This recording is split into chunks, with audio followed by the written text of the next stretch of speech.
आज इस कथा में आप लोग जानेंगे शनिदेव बांस की एक कीनी यानी एक टहनी से भी बहुत डरते हैं।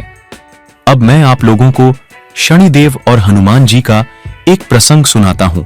एक बार हनुमान जी एक भयानक जंगल में बांस की कोठी के नीचे राम राम जप में मग्न थे। तभी वहां से शनिदेव गुजरे। हनुमान जी को जप करता देखकर शनिदेव ने हनुमान जी के जाप में बाधा डालने की कोशिश की, लेकिन हनुमान जी अपने जप में लगे रहे, जिसके बाद शनिदेव का क्रोध बढ़ गया। फिर क्या था, शनिदेव ने हनुमान जी का जप भंग करने का और भी ज्यादा प्रयास करने लगे, जिसके बाद हनुमान जी को भी क्रोध आ गया और हनुमान जी ने क्रोध में शनिदेव को अपनी पूंछ में लपेट लिया। फिर हनुमान जी उन्हें पूंछ में लपेटकर पत्थर पर पटकने लगे, जिसकी वजह से शनिदेव का हाल बेहाल हो गया। उसके बाद अंत में शनिदेव ने हनुमान जी से माफी मांगी, लेकिन हनुमान जी ने शनिदेव को माफ नहीं किया, क्योंकि हनुमान जी प्रभु श्री राम के परम भक्त थे। इसीलिए कहा गया है, हनुमान जी सभी गलतियों को माफ कर सकते हैं, सिर्फ एक गलती को छोड़ डचकर, वो प्रभु श्री राम भक्ति। इसलिए हनुमान जी शनिदेव को बांस की कोठी में ही शनिदेव को उल्टा बांधकर लटका दिए।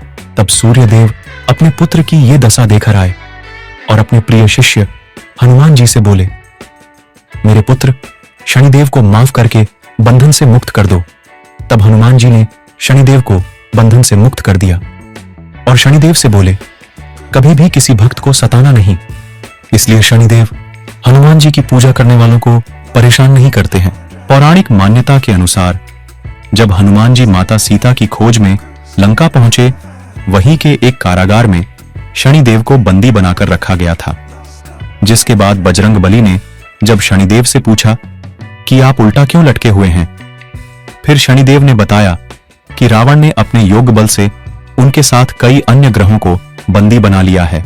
जिसके बाद हनुमान जी ने शनिदेव को रावण की कैद से आजाद कराया था। इसी बात से खुश होकर शनिदेव ने हनुमान जी से वर मांगने को कहा। तब जाकर हनुमान जी ने कहा कि आप मेरी आराधना करने वाले को कभी कष्ट नहीं देंगे। इसलिए कहा जाता है कि शनि या साढ़े साथी के निवारण के लिए हनुमान जी की पूजा अर्चना करनी चाहिए। अंत में एक बात और है, पुराणों में कहा गया है, आप लोग बिना पूजा पाठ किए भी शनिदेव की क्रूर दृष्टि से बचा जा सकता है। बस आपको यही करना है। शनिवार के दिन शाम को नहा धोकर अच्छे से साफ सुथरे स्थान पर बैठकर काला तिल, सरसों का तेल, काला वस्त्र आदि शनिदेव को जरूर अर्पित करें और एक काले कपड़े में बांस के छोटे टुकड़े का तहबीज बना करे, धूप अगरबत्ती जलाकर, लोहबान की धुआं देकर, साथ हनुमान जी का हनुमान चालीसा का पाठ करने के बाद तहबीज को अपने पास हमेशा रखे, तो आप शनिदेव की क्रूर दृष्टि से बचे रहेंगे। ये जानकारी अलग अलग किताबों और अध्ययन के आधार पर दी गई है। ये जानकारी हिट्स मस्ती वीडियो यूट्यूब चैनल इसकी पुष्टि नहीं करता है।